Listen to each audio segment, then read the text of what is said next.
The station floated in the darkness of space, wrapped around a neutron star that pulsed with deadly radiation. Inside the massive structure, students from 300 different worlds prepared for the most important test of their lives. The Galactic Survival Academy had only one final exam, and it was designed to break even the strongest minds. Hyun-woo walked through the preparation hall with his hands in his pockets. He carried nothing but a small data pad and a worn notebook that looked like it had survived a war. Around him, other students rushed past with crates of equipment, databases, and survival gear. A tall crystalline being from Sector 9 had brought an entire library of crisis protocols. A group of aquatic students floated in mobile water tanks, reviewing evacuation procedures on holographic displays. His roommate Dae-hyun clicked his mandibles nervously as they walked. The Vexillion looked like a praying mantis mixed with a spider, and right now every one of his 8 eyes showed pure anxiety. "You brought nothing," Dae-hyun said, his translator device converting his clicks into standard galactic speech. "The exam starts in 2 hours. Everyone else has contingency plans, backup plans, and backup plans for the backup plans. You have a data pad with something called Earth history and a notebook." Hyun-woo smiled. "That's all I need." "That makes no sense. The instructors said we will face planetary extinction events, supernovas, asteroid impacts, biological weapons, invasion forces. How does history help with that?" "Because humans have survived all of those things," Hyun-woo said calmly. "Well, not a supernova, but everything else, yeah. Earth is really good at trying to kill us." Dae-hyun's antennae drooped in confusion. This was a common expression among Vexillions when they encountered human logic. They had been roommates for 2 years, and Dae-hyun still could not predict what his human friend would do next. Humans were terrifying that way. They entered the grand examination hall where Instructor Railmoss waited. The Keltorian stood 4 meters tall with 4 arms and skin like polished stone. She had administered this exam for 70 years and had never seen a student die in the simulation, though many had failed spectacularly. She had also never seen a human fail, which made the Academy nervous because no one understood why humans were so good at surviving impossible situations. "Students," Railmoss announced, her voice echoing through the hall, "in 1 hour, you will be deployed to randomly generated worlds facing extinction. Your task is simple: save the planet or save its people. You have 72 hours. Communication with the Academy is forbidden.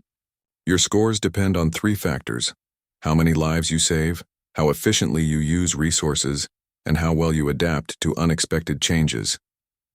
A ripple of fear moved through the students.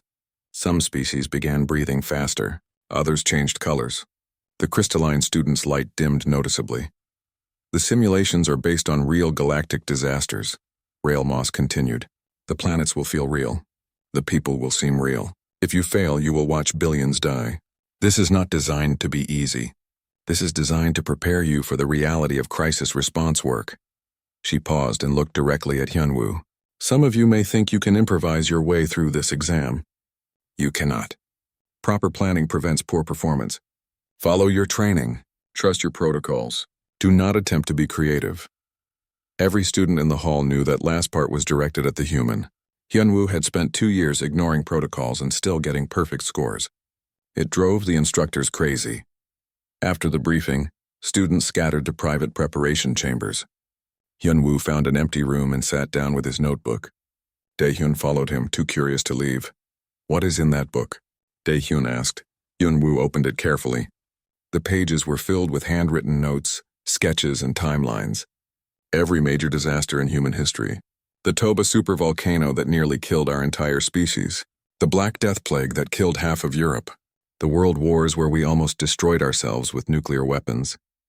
The asteroid that killed the dinosaurs. Ice ages, famines, floods, all of it. "Why would you study failures?" "They are not failures," Hyun-woo said quietly. "They are lessons. Humans survived all of these things, Dae-hyun. We survived when we should have died.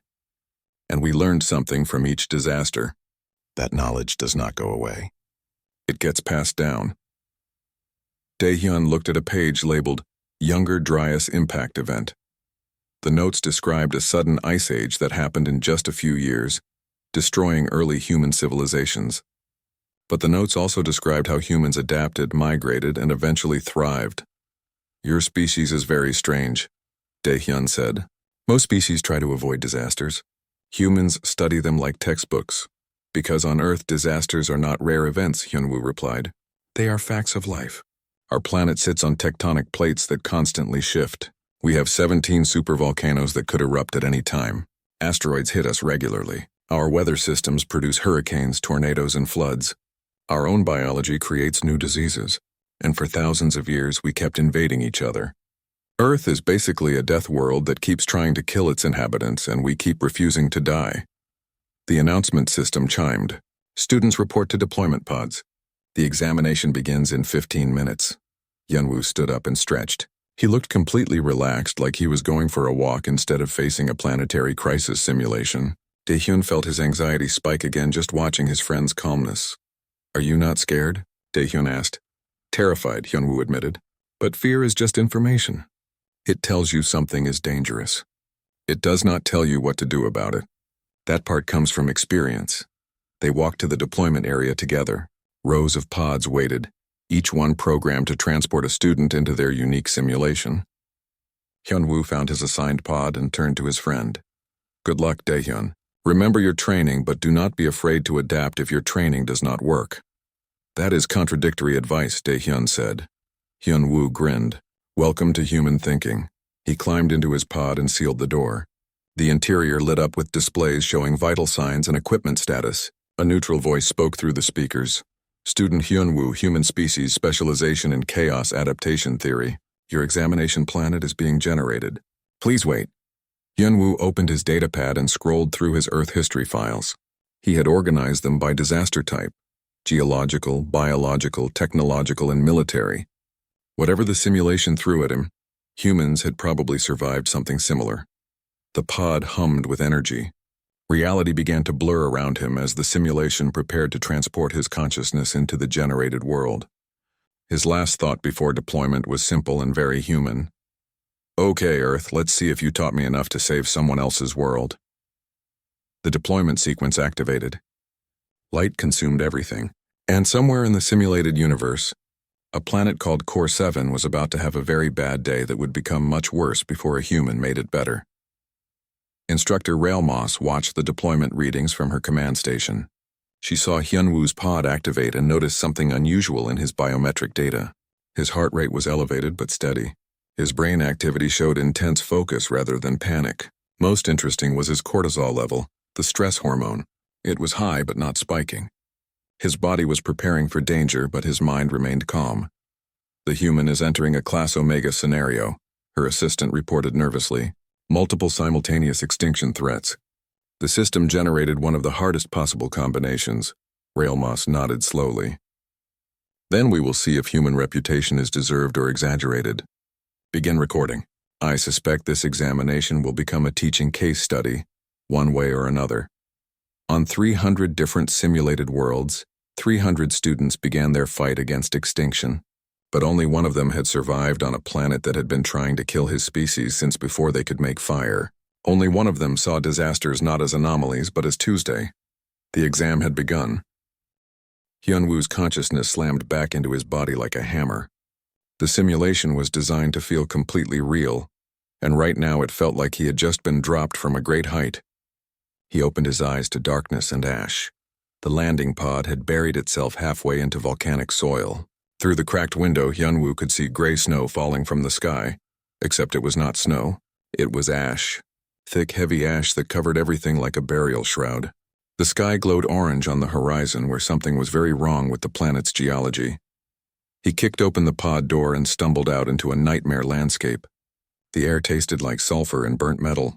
The temperature was dropping fast. He could feel it through his protective suit. Somewhere in the distance, lightning cracked through the ash clouds, creating brief moments of terrible visibility. His heads-up display activated automatically, feeding him data about the planet. Designation, Core 7. Native species, Karathi, mammalian, population 8 billion. Current crisis, supervolcano eruption in progress, volcanic winter imminent. Secondary crisis detected. Hostile military forces in orbit, invasion force landing. Hyunwoo laughed once, sharp and bitter. 2 disasters. Volcanic winter and alien invasion. Sure, why not? He pulled out his datapad and started recording observations. First priority was understanding the volcano. He scooped up some of the falling ash and rubbed it between his fingers, then touched it to his tongue. The taste was sharp and mineral-heavy. Basaltic ash, mostly silica, with high sulfur content, similar to Tambora or Toba eruptions on Earth. His suit's sensors confirmed it. The eruption had ejected approximately 400 cubic kilometers of ash into the atmosphere. The sun would be blocked for years. Temperatures would drop by 10 to 15 degrees in the next month alone. Crops would fail. Without intervention, 90% of the surface population would die within 2 years. Okay, Hyunwoo said to himself. So we have a Toba-level event. That nearly killed humanity 70,000 years ago. We survived in small groups in caves and coastal areas. But this planet has 8 billion people. Can't save them all on the surface. A sound made him spin around. Something was moving through the ashfall. Hyunwoo's hand went to his survival knife, the only weapon the Academy allowed in the exam. A figure emerged from the gray curtain of falling ash. It was a Karathi. The being looked like a cross between a bear and a deer, with thick fur and gentle eyes that were currently filled with terror. It wore simple clothing and carried a damaged communication device. When it saw Hyunwoo, it froze. Please, the Karathi said in its own language. Hyunwoo's translator implant converted the words instantly.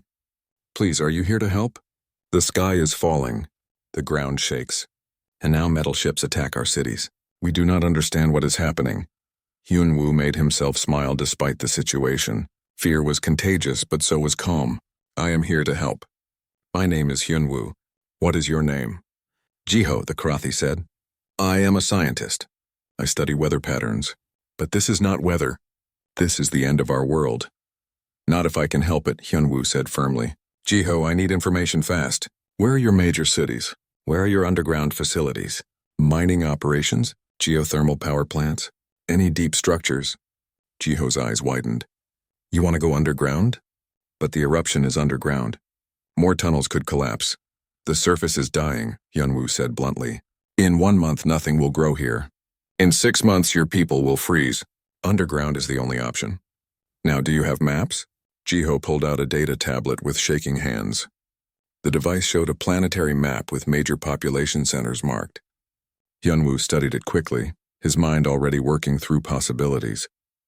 He had seen this pattern before in his Earth history studies.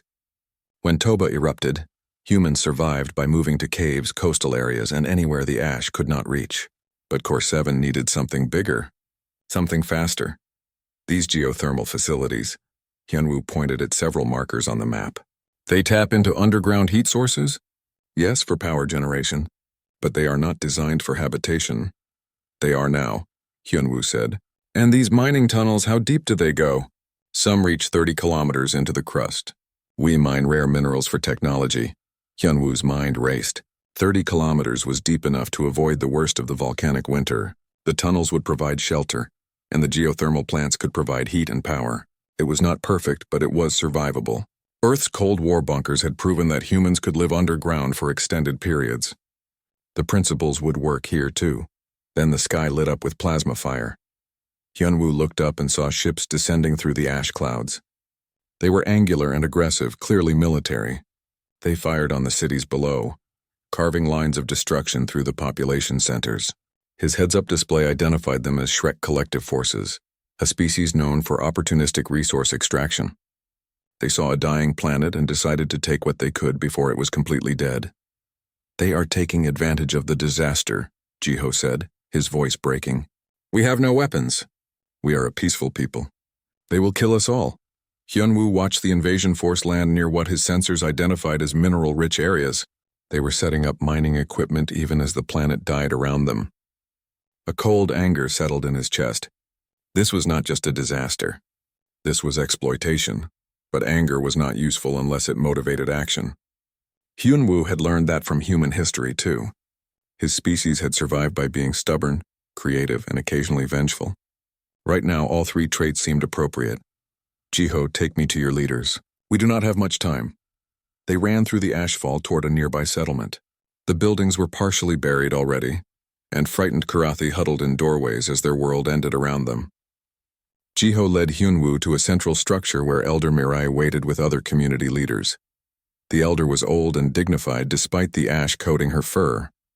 She looked at Hyunwoo with desperate hope. Jiho says you are from the sky. Are you here to save us? I am here to try, Hyunwoo said. But I need your help and I need you to trust me even when my plan sounds crazy. What is your plan? Elder Mirai asked. Hyunwoo pulled up the planetary map on Jiho's tablet. The volcano will cause a winter that lasts years. The surface is lost, but you have deep mining tunnels and geothermal facilities. We convert them into survival shelters. We move your population underground. We can save most of your people if we act fast. And the invaders? Another leader asked. They destroy our cities even now. Hyunwoo's smile was cold and predatory. The invaders are looking for resources in geologically active zones. They are stupid and greedy. We can use that against them. How? Elder Mirai asked. On Earth we have a saying. Never interrupt your enemy when they are making a mistake. Those ships are positioning themselves over the most unstable volcanic zones, because that is where the minerals are concentrated. They think their shields can protect them from anything. But I can trigger secondary eruptions that will destroy them. The Karathi leaders looked at each other in shock. You want to make the disaster worse? Short term, yes, Hyunwoo said. To eliminate the invasion threat. Think of it like controlled burning. Foresters on Earth sometimes start small fires to prevent big fires. We use one disaster to solve another disaster. That is insane, a young Karathi leader said. That is human, Hyunwoo corrected. My species survived the Younger Dryas impact event, multiple supervolcano eruptions, ice ages, pandemics, and 2 world wars, where we almost destroyed ourselves with atomic weapons. We learned to turn disasters into opportunities. Trust me, this can work. Elder Mirai studied the human carefully. She had heard stories about this species. They came from a planet so dangerous that it had created the most stubborn, adaptable, and terrifying survivors in the galaxy. Looking at Hyunwoo now, covered in ash but completely calm, she believed those stories. What do you need from us? She asked. Hyunwoo pulled up a new display on the tablet. First, evacuate everyone to the underground facilities immediately. Second, I need your mining explosives and engineers who know how to use them. Third, I need access to your seismic monitoring systems. We are going to map every unstable fault line under those invasion forces. And then we remind them why attacking a planet during a volcanic eruption is a very bad idea, Hyunwoo said. Humans have survived everything Earth threw at us. These invaders are about to learn that lesson the hard way. Jiho looked at his elder, then back at the human. He is either a genius or completely mad. On Earth, Hyunwoo said, those two things are not mutually exclusive. Elder Mirai made her decision. Do it, save our people. Destroy our enemies. Show us how humans survive the impossible. Hyunwoo nodded once. The exam had given him 2 disasters to solve. Fine. He would solve them by using one to destroy the other. That was the human way. That was how Earth taught survival. And right now Course 7 was about to get a crash course in human crisis management. 48 hours remained in the exam. Hyunwoo had not slept. Sleep was a luxury for people who were not fighting 2 extinction events simultaneously. The underground facilities hummed with desperate activity. Thousands of Karathi families streamed into the converted geothermal plants and mining complexes. Engineers worked frantically to seal entrance tunnels, install air filtration systems to handle the ash storms, and expand living quarters. Suna, the lead engineer, had initially thought Hyunwoo's plans were impossible. Now she believed they were merely improbable, which was significant progress. The southern complex is at capacity, Suna reported, her fur matted with sweat and rock dust. We have moved 12 million people underground, but food supplies will only last 3 months. Hyunwoo was studying seismic readouts on multiple displays, tracking the volcanic activity and the positions of the invasion fleet above. I will solve the food problem after I solve the murder problem. How are the hydroponic installations coming? Hydro what? Growing plants without soil, using water and artificial light, Hyunwoo explained without looking up. Humans developed it for space stations and underground bunkers during the Cold War. I sent you the designs. The designs that look like they were drawn by a child? Suna asked. I memorized them from history class. Give me a break. Hyunwoo muttered. They work, I promise. Get your botanists to implement them. We need food production online within a week. Jiho entered the command center, carrying the modified communication equipment Hyunwoo had requested. The device was cobbled together from Karathi technology and salvaged parts from destroyed invasion drones. It looked like it should not work, but Hyunwoo had insisted it would. The transmitter is ready, Jiho said, but I still do not understand how this helps us. Hyunwoo finally looked up from his displays. His eyes were bloodshot but sharp. The Shrek Collective is here for minerals. They are greedy and stupid, which is a dangerous combination for them, but useful for us. I'm going to broadcast fake resource signatures to their ships.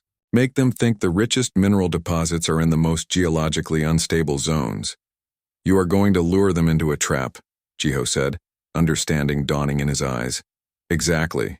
Then we trigger secondary volcanic eruptions directly under their fleet. Pyroclastic flows, superheated gas, and volcanic lightning. Their shields are designed for space combat, not geological disasters. They will not know what hit them. Suna's ears flattened against her head in worry. But triggering more eruptions will make the volcanic winter worse. More ash in the atmosphere means colder temperatures, longer darkness. I know, Hyunwoo said quietly, and I hate it. But if we do not eliminate the invasion force now, they will hunt you underground. They will breach your shelters and kill everyone looking for resources. This is triage. Save who we can by sacrificing what we must. How does your species live with such decisions? Suna asked. Hyunwoo's expression hardened. By remembering that the alternative is worse. Earth has taught humans that survival sometimes requires ugly choices. We live with it because the dead cannot make any choices at all. He activated the transmitter. The device began broadcasting false mineral signatures into space, targeting frequencies used by Shrek Collective mining scanners. On his display, Hyunwoo watched the invasion ships react to the bait. Slowly, greedily, they began repositioning over the zones he had selected. They are moving, Jiho reported nervously. The flagship is heading directly over the primary caldera. Perfect, Hyunwoo said. He pulled up a three-dimensional map of the volcanic system beneath the planet's surface. Magma chambers glowed red on his display, connected by a network of underground channels. He had spent hours studying the seismic data, learning the planet's geology the way a surgeon learns anatomy. Here, here, and here. He pointed at 3 specific locations. We place shaped charges in these abandoned mining tunnels. The explosions will fracture the rock layers and release pressure into the magma chambers. The eruptions will be localized but violent. Suna studied the locations. Those are very precise calculations. If you are wrong, we could trigger a planet-wide volcanic chain reaction. If I am wrong, everyone dies anyway, Hyunwoo said bluntly. But I am not wrong. Earth has 18 active supervolcanoes. Humans have studied volcanic systems for centuries because we had to. This is similar to the Yellowstone caldera structure. The math works. He looked at both Karathi directly. I need your trust. I know I am an alien who showed up during your apocalypse with crazy plans. But everything I have learned from human history says this will work. Please. Elder Mirai entered the command center at that moment. She had been coordinating refugee movements but had come to check on the humans' progress. She saw the tension in the room and understood immediately. Do it, the elder said firmly. We have already trusted you with our survival. We trust you with our vengeance too. Hyunwoo nodded gratefully. He activated his communication link to the engineering teams he had positioned throughout the underground tunnel system. All teams, this is Hyunwoo. Prepare to detonate charges on my mark. Countdown begins in 60 seconds. The command center fell silent except for the quiet beeping of countdown timers. Hyunwoo watched the invasion fleet settle into position above the targeted volcanic zones. The flagship was massive, easily 2 kilometers long, bristling with weapons and mining equipment. It positioned itself directly over what its sensors said was the richest mineral deposit on the planet. What their sensors did not show was the massive magma chamber just 3 kilometers below them, held in place by rock layers that were about to be deliberately fractured. 30 seconds, Hyunwoo announced calmly. Jiho gripped the edge of the console. Suna closed her eyes. Elder Mirai stood perfectly still, her expression unreadable. 15 seconds. On his display, Hyunwoo could see the invasion forces beginning deep mining operations. Massive drills descended toward the surface, preparing to tear into the planet's crust. They had no idea what was coming. 5, 4, 3, 2, 1, mark. Hyunwoo pressed the detonation trigger, deep beneath the surface. In 3 carefully selected locations, shaped explosive charges detonated simultaneously. The charges were small, barely noticeable on the surface, but they were positioned with surgical precision at stress points in the rock structure. Fractures spread like lightning through stone. Pressure that had been building in the magma chambers found new pathways upward. For 3 seconds, nothing seemed to happen. Then the planet's crust exploded. The secondary volcanic vent erupted directly beneath the invasion flagship with the force of a small nuclear weapon. Superheated gas and molten rock blasted upward at supersonic speeds. The flagship's shields flared brilliantly as they tried to repel the attack. But shields designed to stop plasma weapons and missiles could not stop the raw fury of planetary geology. The pyroclastic flow engulfed the flagship like a hand crushing an insect. Metal screamed as it superheated and warped.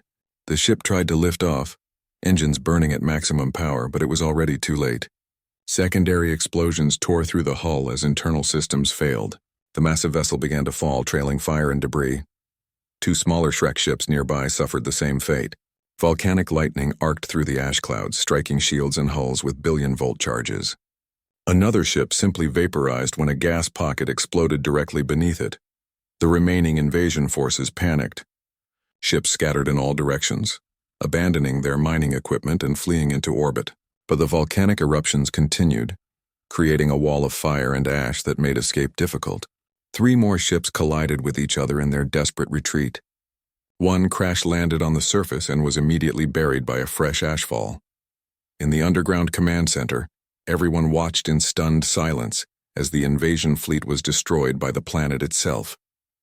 The displays showed destruction on a scale that seemed impossible. Billions of tons of rock and ash were being thrown into the atmosphere. The volcanic winter was getting worse, just as Hyunwoo had predicted, but the invasion force was broken. The surviving ships fled into deep space, wanting nothing more to do with this nightmare planet. Hyunwoo leaned back in his chair, his face gray with exhaustion. Phase 1 complete. The invasion threat is eliminated. You just destroyed an entire fleet by making a volcano angry, Jiho said in disbelief. That should not be possible. On Earth, we have a saying, Hyunwoo replied quietly. Don't fight nature. Redirect it. I did not destroy that fleet. I just reminded them that volcanic planets are dangerous, and attacking one during an eruption is suicidal. Elder Mirai approached him slowly. You saved us from the invaders, but you were right. The volcanic winter is worse now. The ash clouds are thicker. The temperature is dropping faster. I know, Hyunwoo said, and for the first time he sounded truly tired. That was the cost. But now we can focus on long-term survival without worrying about being hunted. The next 48 hours will determine if your species lives or dies. We need to get everyone underground, establish sustainable food production, and prepare for a very long, very dark winter. Suna pulled up new data on her screens. The surface temperature has dropped another 5 degrees in the last hour. At this rate, everything will freeze within a week. 20 hours remained in the exam. The surface of Core 7 was dead. The volcanic winter had transformed the planet into a frozen wasteland buried under 3 meters of ash and ice. The temperature had plummeted 60 degrees below the original baseline. Nothing could survive up there now. But below ground, 8 billion Karathi struggled to adapt to their new reality. Hyunwoo moved through the underground complex like a ghost. He had slept for 4 hours as Elder Mirai ordered, then woken to find new crises demanding his attention. The bunkers were crowded. Food supplies were adequate but not abundant. Air filtration systems were working but needed constant maintenance. And worst of all, people were beginning to lose hope.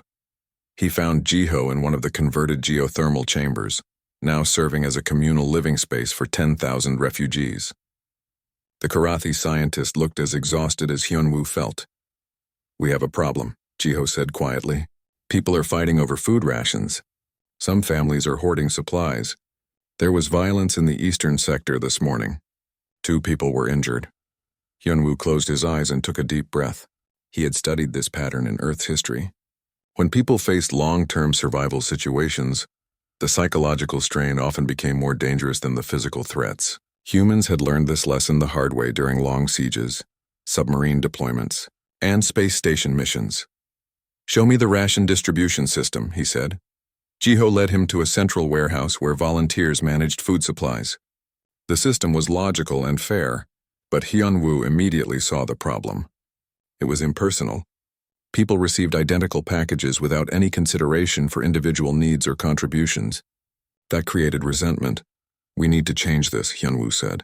On Earth, Successful long-term survival communities always had three elements: fair resource distribution, recognition of individual value, and hope for the future. Right now you have 1 out of 3. How do we fix that? Jiho asked. Hyunwoo pulled out his datapad and started making notes. First, we implement a contribution-based system. People who work get slightly better rations, not enough to create inequality but enough to reward effort. Second, we create community roles. Teachers, artists, storytellers, engineers. Everyone needs to feel valuable. Third, we establish routine. Regular schedules, social gatherings, cultural events. Hope dies in chaos but survives in structure. Suna appeared from a side tunnel, her engineering tablet showing alarming data. We have a bigger problem. The remaining Shrek forces in orbit just sent a distress message to the surface. They are requesting permission to enter the bunkers. Their ships are damaged and cannot sustain life support much longer. Hyunwoo's expression went cold. The same forces that were trying to strip mine this planet while it died? They want shelter now. They are offering a trade, Suna continued. Advanced technology and weapons in exchange for sanctuary. They claim they can help defend the bunkers if other threats appear. Elder Mirai joined them, her face grave. What do you recommend, Hyunwoo? They are our enemies, but they are also living beings facing death. This was the kind of decision that made Hyunwoo understand why Earth produced such stubborn survivors. Mercy versus pragmatism. Forgiveness versus justice. Humans had debated these questions for thousands of years, and there were still no easy answers. Contact their commander, Hyunwoo said finally. Tell them we will accept their surrender under the following conditions. They disarm completely, submit to Karathi authority, hand over all technology and resources, and work as laborers to support the survival effort. They become refugees, not guests. If they refuse, they die in space. Jiho looked uncertain. That is very harsh. It is survival, Hyunwoo said. Mercy has limits when resources are scarce. They attacked this planet. They tried to profit from disaster. Now they want rescue without consequences? No. They earn their survival by contributing to everyone else's survival. That is the deal. Suna established communication with the Shrek flagship. Commander Vresh appeared on the screen, his reptilian features twisted with desperation. We accept any terms. Our ships are failing. We need shelter immediately. Disarm first, Hyunwoo said coldly. Jettison all weapons into space. Then and only then will we provide coordinates for landing. That leaves us defenseless, Vresh protested. Yes, Hyunwoo agreed. That is the point.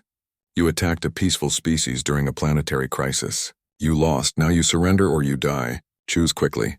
I have other problems to solve. The communication cut out. For 10 minutes they waited. Then sensors detected weapons being jettisoned from the Shrek ships. Small landing craft began descending through the ash clouds, approaching the coordinates Suna transmitted. They are landing, Jiho reported. 4 vessels, approximately 200 Shrek soldiers total. Good, Hyunwoo said.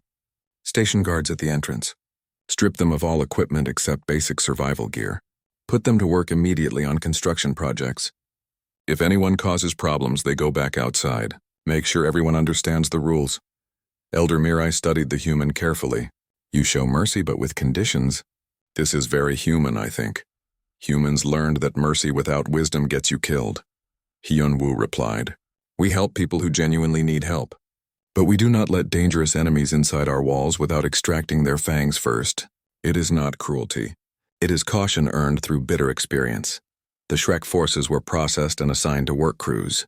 Commander Vresh looked humiliated as he was given a shovel and told to help expand living quarters. But he was alive, which was more than he would have been in space. Hyunwoo turned his attention back to the more pressing crisis, morale.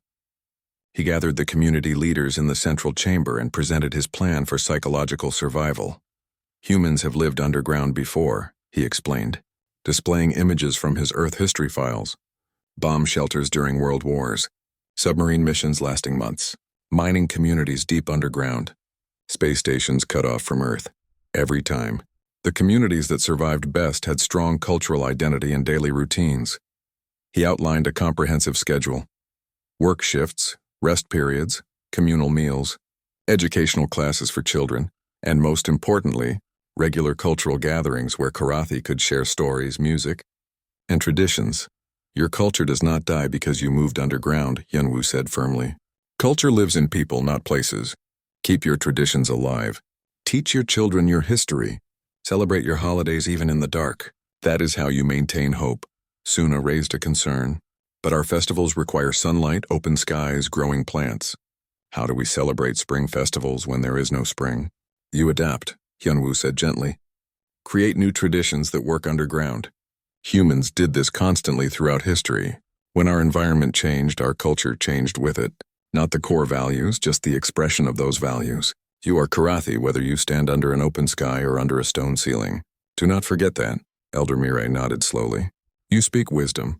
We have been so focused on physical survival that we forgot spiritual survival. Thank you for reminding us. Over the next 12 hours, Hyunwoo worked with Karathi leaders to implement the new systems. Rationing became more personalized. Work schedules were established. The first communal gathering was organized, a storytelling event where elders shared traditional Karathi tales while children listened in wonder, despite the strange surroundings. Hyunwoo watched from the back of the chamber as the community came together. For the first time since the disaster began, he saw people smiling. Not happy but not broken either, hopeful, determined, surviving. Jiho found him there, standing alone in the shadows. You did not just save our bodies. You are saving our spirits too. Survival is not just breathing, Hyunwoo said quietly. It is maintaining the will to keep breathing. Humans learned that lesson the hard way many times. After every disaster, every war, every plague, we had to rebuild not just our cities but our hope. That knowledge transfers. Your planet must have been terrible to force your species to learn such things, Jiho observed. Hyunwoo smiled sadly. Earth is a beautiful nightmare. It tries to kill us constantly. But it also taught us that life is precious specifically because it is so hard to maintain. Every human alive today is descended from survivors of disasters that should have ended our species. That legacy is both a burden and a gift. An alarm chimed on his datapad. Hyunwoo checked the notification and his expression hardened. The surface temperature just dropped another 10 degrees. The volcanic winter is accelerating. We are locked in now. Your people will need to stay underground for at least 5 years, possibly 10. Can we survive that long? Jiho asked nervously. Yes, Hyunwoo said with absolute certainty. Your geothermal power is sustainable. Your hydroponic systems are online and producing food. Your population is sheltered and organized. The infrastructure is solid. You have everything you need for long-term survival. Now you just need patience. And you? Jiho asked. What will happen to you when the exam ends? Hyunwoo looked at his countdown timer. 16 hours remained. I will disappear from this simulation. But my plans will remain. Follow them. Trust your leaders. Take care of each other. Your species will survive this, Jiho. I am certain of it. Hyunwoo gasped as consciousness returned to his real body. The pod opened with a hiss of pressurized air. He stumbled out into the deployment bay, where hundreds of other students were emerging from their own examination simulations. Some were crying. Others looked traumatized. A few were being physically supported by medical staff because they could not stand on their own. Dae-hyun rushed over immediately, his 8 eyes wide with concern. Hyunwoo! You are back. How did it go? Hyunwoo sat down hard on the floor. His hands were shaking. 2 disasters. Super volcano and alien invasion. I saved most of them, I think. Maybe. The simulation ended before I could be sure the long-term plans would work. Most students saved 40 to 60% of their populations, Dae-hyun said. That is considered passing. 70% is excellent. Did you reach 70%? I do not know, Hyunwoo admitted. I made hard choices. I triggered more volcanic eruptions to destroy the invasion fleet. I made the disaster worse to eliminate a threat. I forced enemy soldiers to surrender and work as refugees. I do not know if the examiners will approve of my methods. Medical staff approached with scanners, checking his vital signs. His cortisol levels were elevated but manageable. Heart rate was returning to normal. Brain activity showed signs of stress but no trauma. The lead medic nodded approvingly. Physically, you are fine. Emotionally, you may experience some after effects from the simulation. It is designed to feel real, and your mind may need time to process that it was not. We recommend rest and hydration. Hyunwoo accepted a water container and drank deeply. Around him, other students were gathering in small groups, sharing their experiences. A crystalline student was describing a plague scenario. An aquatic student had faced a planetary flood. Each disaster was unique, randomly generated to test different skills. Instructor Railmoss entered the deployment bay and the room fell silent. Her forearms were crossed and her expression was unreadable. All students will report to the examination hall in 1 hour for results. You performed adequately. Some of you performed exceptionally. A few of you failed spectacularly and will retake the exam next cycle. You are dismissed until the results assembly. Hyunwoo used the hour to shower and change into clean clothes. He felt disconnected from his body, a common symptom after intensive simulation experiences. The Karathi had felt so real. Jiho's fear, Suna's determination, Elder Mirai's dignity. He knew they were just programs, but his brain had processed them as people. That was the point. The exam had to feel real to test real responses. When he entered the examination hall, it was packed with students, instructors, and academy officials. The atmosphere was tense. This was the moment that would determine their futures. Passing meant joining the elite ranks of planetary crisis responders. Failing meant returning to lesser assignments or washing out entirely. Instructor Railmoss stood at the central podium, surrounded by holographic displays. We will announce results by species group, starting with the lowest scores and proceeding to the highest. This is not meant to shame anyone. All disasters are difficult. Survival rates depend heavily on the type of crisis you faced. The results began. Species by species, students learned their fates. A Theraxian student had saved 42% of her population from a gamma-ray burst. Passing score. A Vexillian student, not Daehyun, had saved 68% from a biological weapon scenario. Excellent score. The crystalline student Hyunwoo had noticed earlier had saved only 39% from a rapidly evolving plague. Failing score, retake required, Daehyun's name appeared. He had faced an asteroid impact scenario and saved 74% through efficient evacuation protocols. Outstanding score! He clicked his mandibles in relief as other Vexillians congratulated him. More names. More results. The highest score so far was 82%, achieved by a multi-limbed Keltorian who had managed a planetary computer virus that threatened all automated systems. Then Instructor Railmoss paused. We have reached the human student scores. There is only one human in this examination cycle. Every eye in the hall turned to Hyunwoo. He felt his heart rate spike. This was it. Judgment for using volcanic eruptions as weapons, for making the disaster worse to eliminate threats, for showing mercy to enemies while enforcing harsh conditions. Student Hyunwoo faced a Class Omega scenario, Railmoss announced, and the hall erupted in shocked murmurs. Class Omega scenarios were the highest difficulty rating, reserved for the most extreme combinations of disasters. He encountered simultaneous supervolcano eruption and hostile invasion force, both extinction-level threats occurring at the same time. The murmuring grew louder. Several students looked at Hyunwoo with new respect or fear. His methods were unconventional, Railmoss continued, pulling up footage from his simulation. The hall watched as Hyunwoo triggered secondary volcanic eruptions to destroy the invasion fleet. They saw him convert geothermal facilities into survival bunkers. They watched him negotiate the surrender of enemy forces and put them to work as refugees. His final survival rate, Railmoss said, and the hall went completely silent. 98% chaos erupted. Students shouted in disbelief. Instructors leaned forward to check the displays, thinking there must be an error. Daehyun's mandibles dropped open in shock. 98% is impossible, a student called out. No one has ever scored above 85% in academy history. The human did, Railmoss said firmly, and the examiners have reviewed his methods extensively.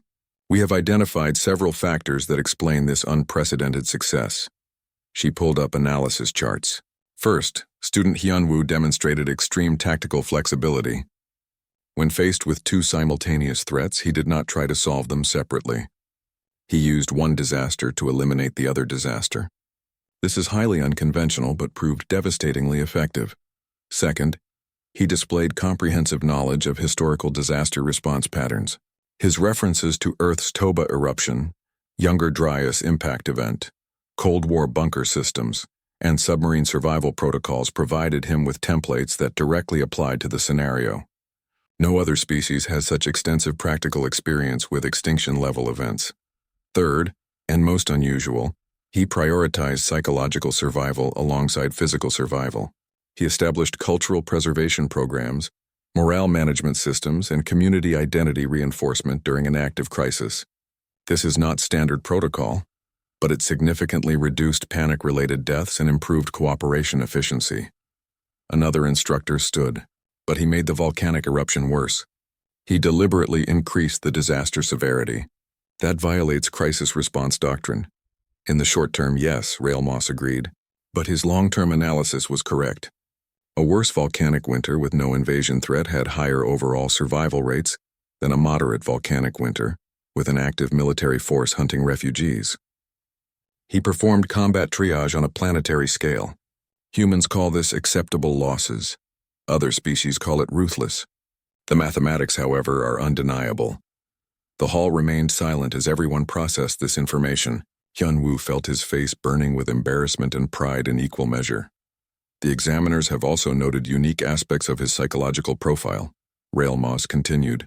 Student Hyunwoo treated the catastrophic scenario not as an impossible challenge, but as a familiar problem. His stress responses indicated recognition rather than panic. This is consistent with human evolution on Earth, a planet that has subjected their species to repeated near-extinction events. Humans are essentially pre-adapted to catastrophe. A display activated showing a simulation character. It was Jiho, the Karathi scientist. The Academy sometimes allowed simulation characters to provide testimony on student performance. Jiho's image looked directly at the assembly. The human did not just save us, Jiho's recorded testimony stated. He taught us how to save ourselves. He arrived during our darkest hour, and instead of panic, he showed calculation. Instead of despair, he showed determination. He weaponized our disasters against our enemies. He turned our deepest shelters into new homes. And he made sure we preserved our culture even as our world died. I have never seen someone treat two apocalypses as a logistics problem. But that is what humans do. They survive because they have practice. The testimony ended. Instructor Railmoss looked directly at Hyunwoo. Student, please approach the podium. Hyunwoo stood on shaking legs and walked through the silent hall. Every student watched him, some with admiration, some with fear, some with confusion. The Board of Examiners has a question for you, Railmoss said formally.